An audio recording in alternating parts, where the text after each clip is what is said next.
It's not unusual for racing car companies to start making road cars. Ferrari, for example, and Lotus, and more recently, McLaren. Well, now another one is having a go. The very famous Prodrive.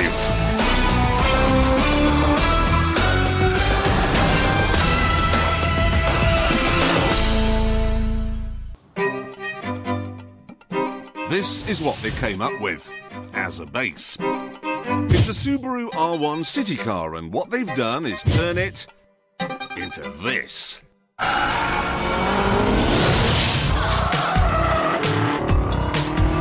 It's called simply the P2, and it's amazing.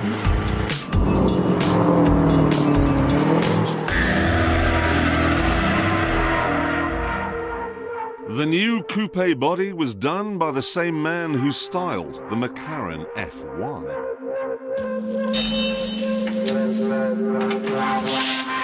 Don't think, however, that this is all show and no go.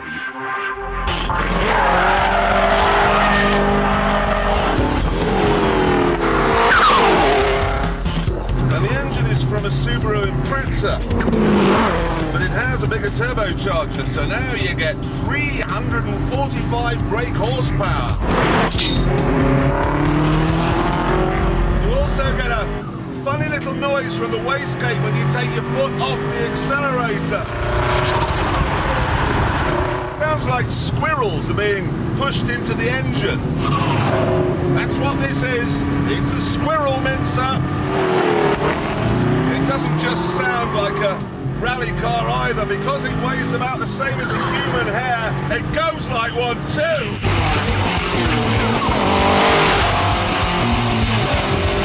0 to 60, 3.8 seconds.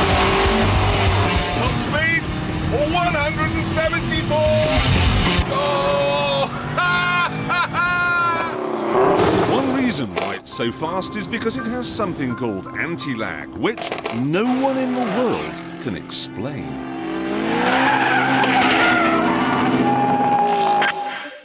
So, the P2 then.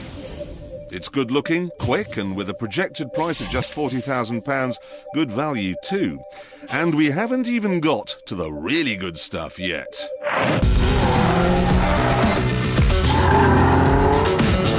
In normal mode, it handles quite like a normal Subaru Impreza actually. It's loads and loads and loads of grip, and then a hint of understeer.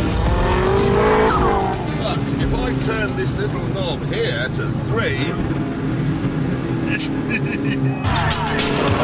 this turns on the car's electronic brain. Now it's a very different animal.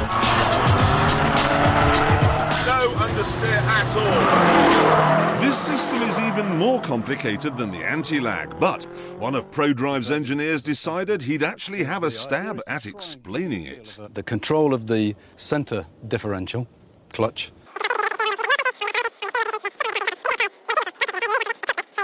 Does that help you?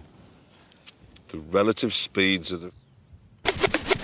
It's probably simpler to demonstrate the system with a practical experiment. Okay, I'm going round this circle of cones here now with the diff turned off, okay? I'm doing 30 miles an hour and I'm going wide, basically. Look, I'm just going wider and wider, it's just understeer. Now, let's turn the diff on, see what happens. Okay, 30 miles an hour to beat.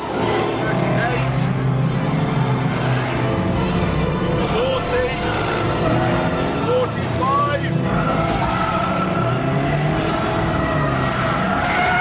It just kept getting faster and faster until the inevitable happened. Oh.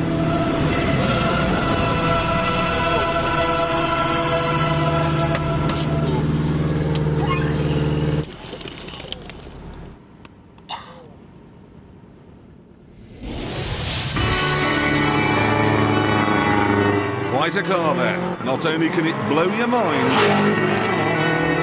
but also empty your stomach. Anyway, we're going to find out now just how fast it goes around our track. That means handing it over, of course, to our tame racing driver. Whoops, spit of flame from the exhaust, and he's off. Oh, look at the car pitching on its suspension as the Stig slam homes another gear. Active diff is switched on here, of course. System can make any driver look like Michael Schumacher, although in Stig's case that would make him look worse than he is. Look how neatly he's getting out the first corner there. Dove posso comprare semaforo? Where can I buy traffic lights? Whoa, he's locking up into Chicago. That gets the nose a bit wide. Then the computer shifts the torque around, drags everything back on track. Hammerhead, this is the real handling test. Subaru would wash wide, but the P2's brain shunts drive where it's needed, gets the tail working, punches him out the other side. È sporco. It's dirty. Okay, down through, follow through. Don't think he's lifted at all. Stig and computers working together. Animal machine in perfect harmony. Okay, he's turning in now, second to last corner. That's very tidy. Coming up to Gambon, kicking up dust like a rally car, and across the line.